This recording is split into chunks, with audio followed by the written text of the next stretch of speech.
You brought me the wrong woman, Damian Russo said. His men went still. A guard shoved Sophie Carter's cleaning bag toward her. She's just the housekeeper. Boss. Sophie didn't shrink back. Great. Then take me home. Damian was about to order exactly that when the bag slipped. Something silver struck the marble and spun between them. Damian picked up the small key. The crest, stamped into its head, stopped him cold. Where did you get this? Sophie swallowed. Apartment 8C. Damian turned the key over once. Something in his expression made Sophie stop thinking about the front door. Who gave it to you? Nobody. Keys don't appear from nowhere. Neither do kidnapped housekeepers. But apparently tonight is full of surprises. Damian silenced him with a glance. His thumb moved across the crest as if he knew every ridge beneath it. This belonged to my mother. Sophie's anger faltered. Belonged. She died 12 years ago. Damian looked at the key again. I watched her wear it on a chain when I was a boy. I know the dent beside the crest. This is hers. Sophie stared at the silver between his fingers. The object had been meaningless when she found it beneath furniture that morning. Now it had become something impossible. Then why was your dead mother's key under a dresser in apartment 8? That is what I intend to find out. Wonderful. Find out after you take me home. Damian looked toward his men. Marco, get the car ready. Relief came too quickly for Sophie to trust it. Then Damian asked, Did anyone at 8C see you find this? She hesitated. I don't know. He leaned forward. Think. Give me my phone first. Marco frowned. Boss, give it to her. Marco handed her phone from his jacket. Sophie took it and called her sister. She said a work emergency had delayed her and that she was safe. Then she messaged her supervisor. Her hands shook only after she finished. That irritated her almost as much as being afraid. Damian waited without interrupting. Now, answer me, he said. Sophie put the phone in her pocket. A man came into 8C while I was finishing. Early 60s. Gray hair. Expensive coat. He was angry. I was still there. Did he see the key? I'd already put it in my bag. Why company policy? Loose valuables go somewhere safe until they can be reported. Did he see where you found it? Sophie replayed the apartment. She remembered rooms through movement. A vase shifted 6 inches. She had to put it back. A fresh line in the dust mattered. Someone had moved furniture since the last cleaning. People forgot what their rooms said about them. Housekeepers could not. He looked at the dresser. She said. Before he looked at me. Damian went still. Why does that matter? Because the dresser had been pulled away from the wall recently. The floor underneath was cleaner than the exposed floor around it. Anything else? One bedroom was off limits. Locked. The cleaning company gets double rate and instructions not to ask questions. Damian looked toward Marco. Who gave you the witness description dispatch? Exact wording. Marco took out his phone. Young. Woman. Gray service uniform. Leaving 8C. Sophie stared at him. That's why you grabbed me. Marco looked uncomfortable. You matched it. I matched my own work uniform. Damian held out his hand for the phone. His eyes moved over the message. The original description did not mention a service uniform. Marco frowned. Boss, that's what we received. I know. Damian looked at Sophie. Then at his mother's key. The decision he had been ready to make had changed. Sophie heard it before he spoke. The car waits. No, her voice sharpened. You said you were sending me home. And I still will, if that is what you choose after you understand the risk. Your men are the risk. Tonight. Yes. The admission disarmed the argument she had prepared. Damian continued. Someone changed an internal order, so my men would take a woman, leaving 8C in your uniform. You then arrived, carrying something that belonged to my mother, and should have vanished 12 years ago. If the man in that apartment knows you found it, sending you home without protection may put you in danger. I created. Sophie folded her arms. So first, your men kidnapped me by mistake. And now you're keeping me because they made the mistake. I'm trying to keep you alive. That isn't the same thing as keeping me safe. Damian had no immediate answer. Sophie saw the distinction land. What exactly are you proposing? One night in the guest wing while I establish who altered the order. The doors do not lock from outside. You keep your phone. Call your family. Employer. Attorney.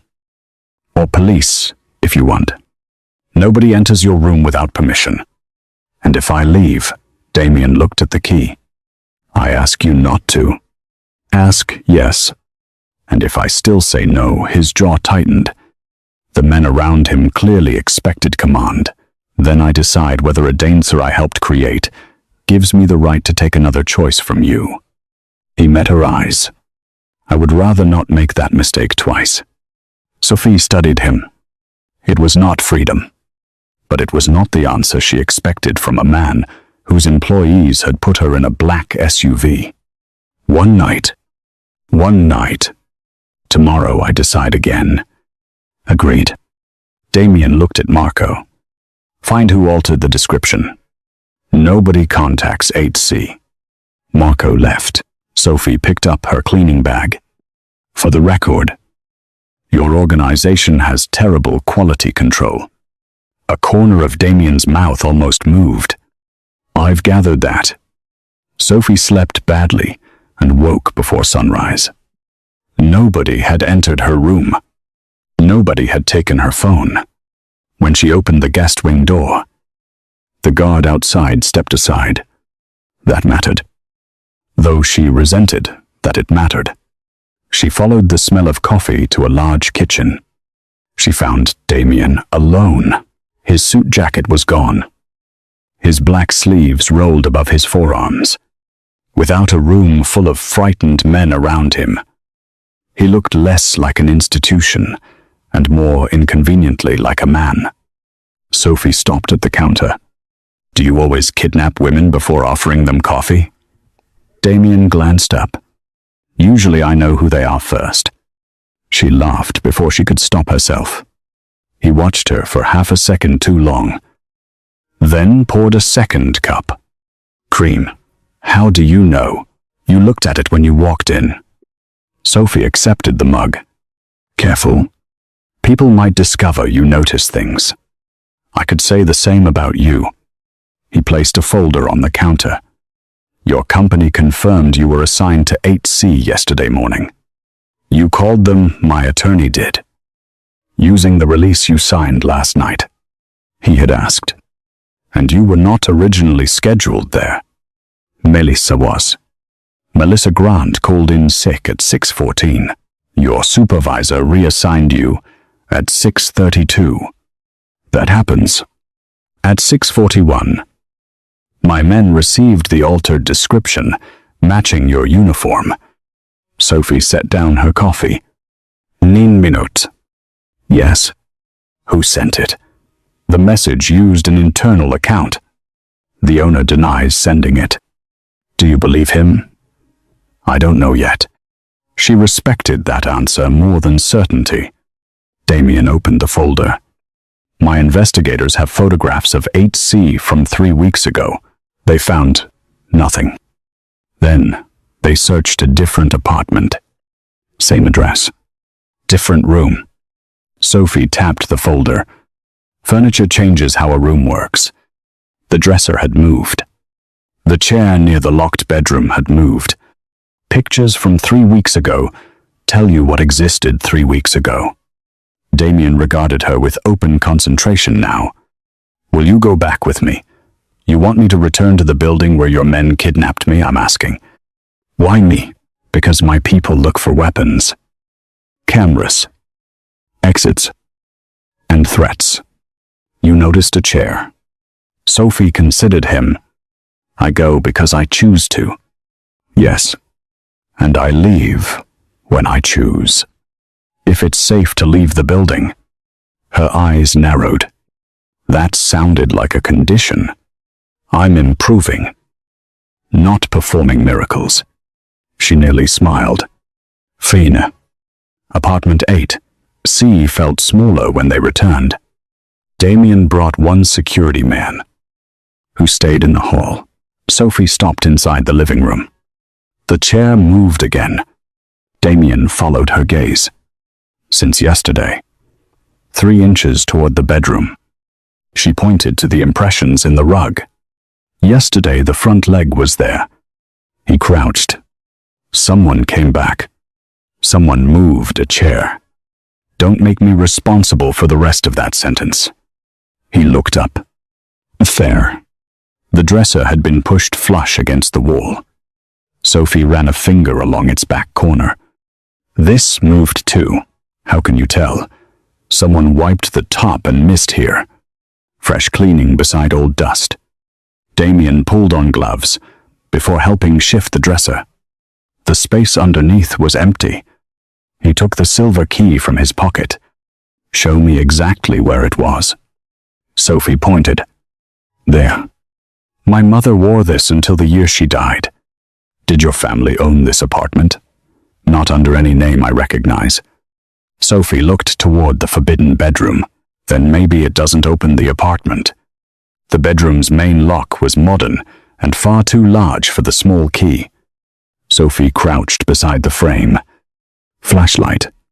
Damian produced one. Of course you carry one. You carry 3 kinds of stain remover. Mine have peaceful intentions. He stood behind her to angle the light. Sophie turned. Suddenly his face was only inches away. Neither spoke. His eyes dropped briefly to her mouth, then returned to hers. Tell me to move, he said. Her pulse gave one hard beat. He was close, but he was not blocking her. She could leave the space. Yesterday, that distinction might have meant nothing. Today, it meant everything. Sophie stepped back. Damian immediately gave her room. Lower the light, she said. He did. A thin scratch ran through the decorative molding beside the bedroom. Sophie followed it to a cleaner edge, where fingers had repeatedly disturbed the dust. Someone opened something here. Damian handed her the key. Sophie found a tiny depression hidden beneath the trim. The silver slid inside. She turned it. A click answered from behind the wall. Part of the molding released. Damian pulled it open, revealing a narrow, hidden room. Sophie expected cash, weapons, or some other proof of Damian's life. Instead, she saw a woman's coat on a brass hook and reading glasses. There were old books, a chipped jewelry dish, photographs, and handwritten letters tied with ribbon. Damian stopped at the threshold. Sophie looked at one photograph. The woman had dark hair and Damian's eyes. Your mother? Yes. He entered slowly. The room felt preserved rather than abandoned. A shawl remained over a chair. A bottle of perfume sat beside the books. Sophie understood before Damian did. This wasn't a hideout. He turned. What was it? A place she could be. Someone nobody was watching. Damian looked around as if the room had changed shape. My mother was watched every day. By my father. His enemies. His men. Later by mine. Maybe she wanted one place where nobody needed anything from her. He picked up an envelope with his name written across it, but did not open it. 12 years. And I never knew.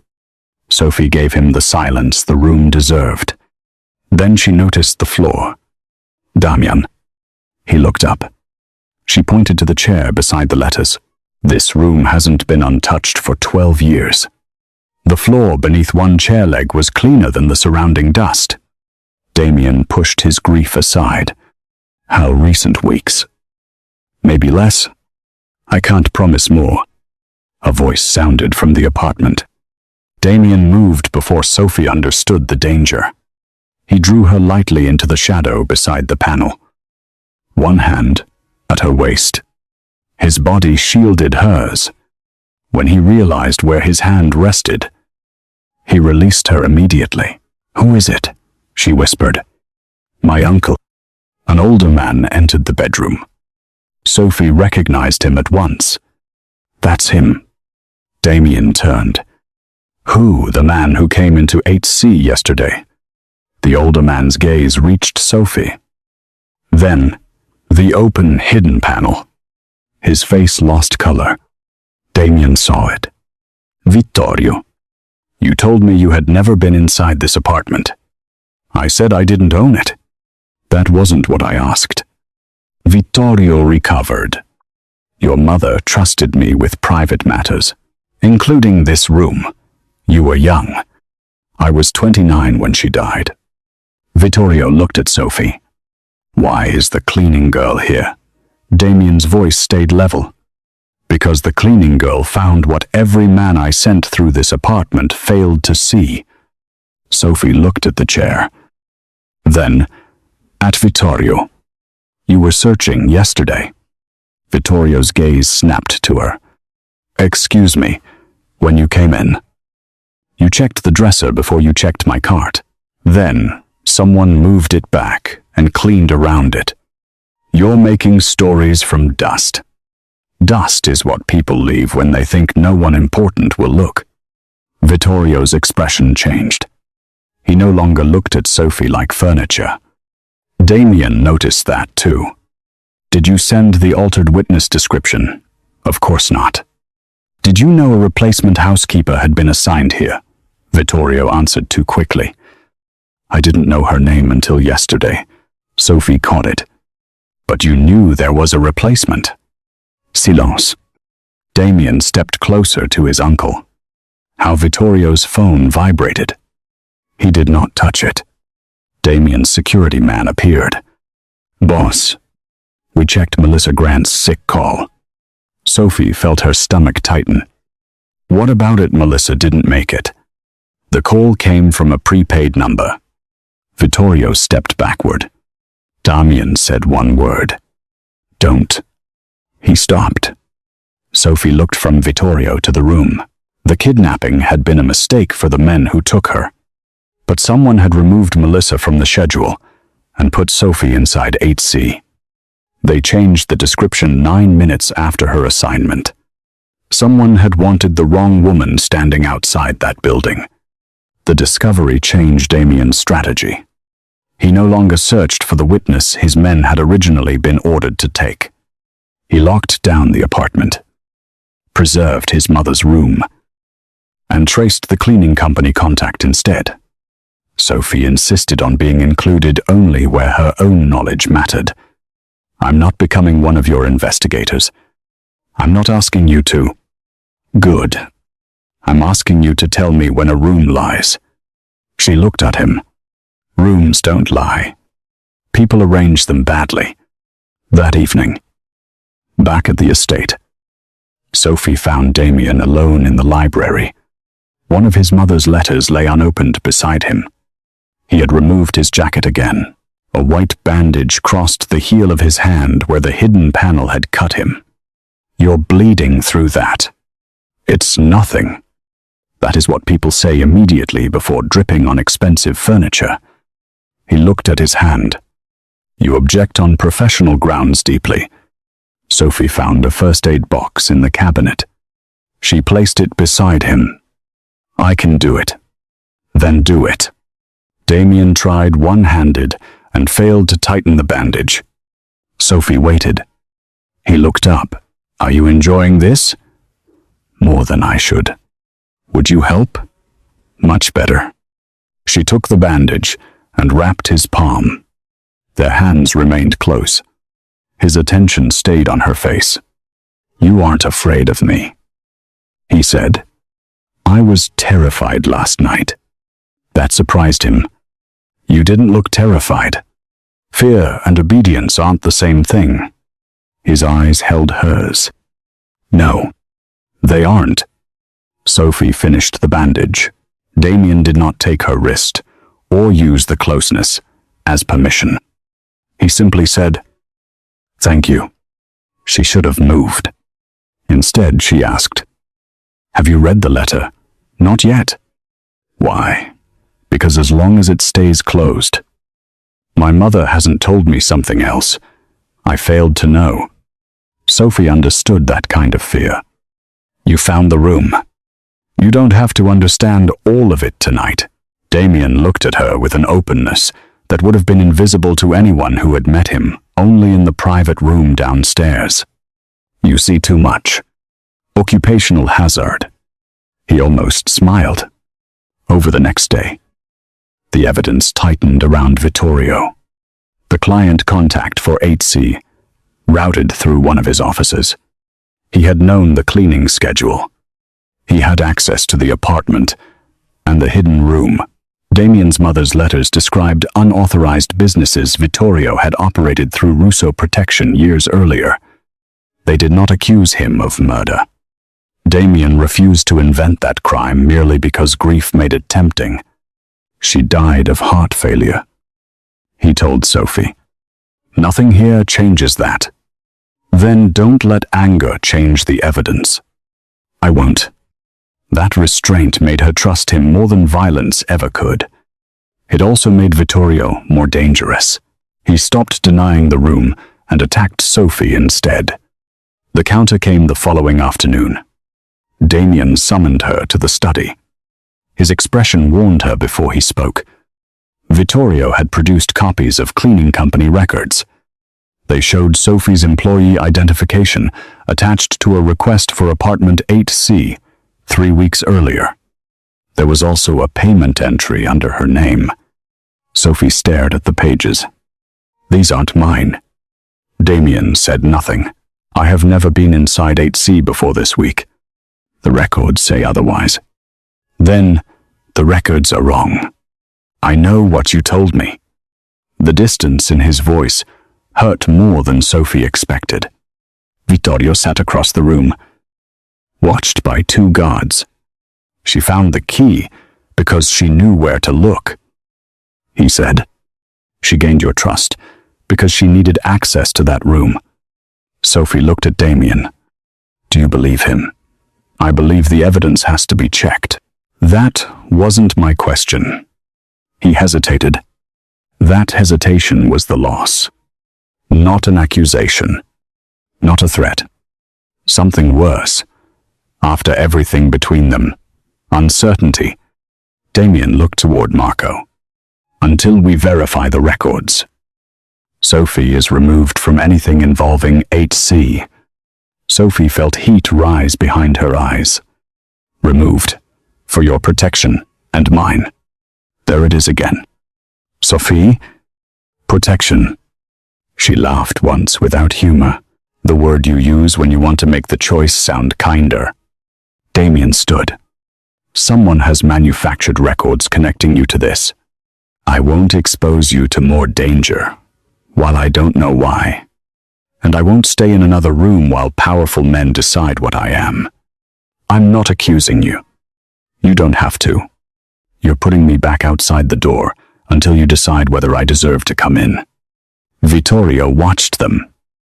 Satisfied, Sophie refused to give him the sight of her breaking. She picked up her coat.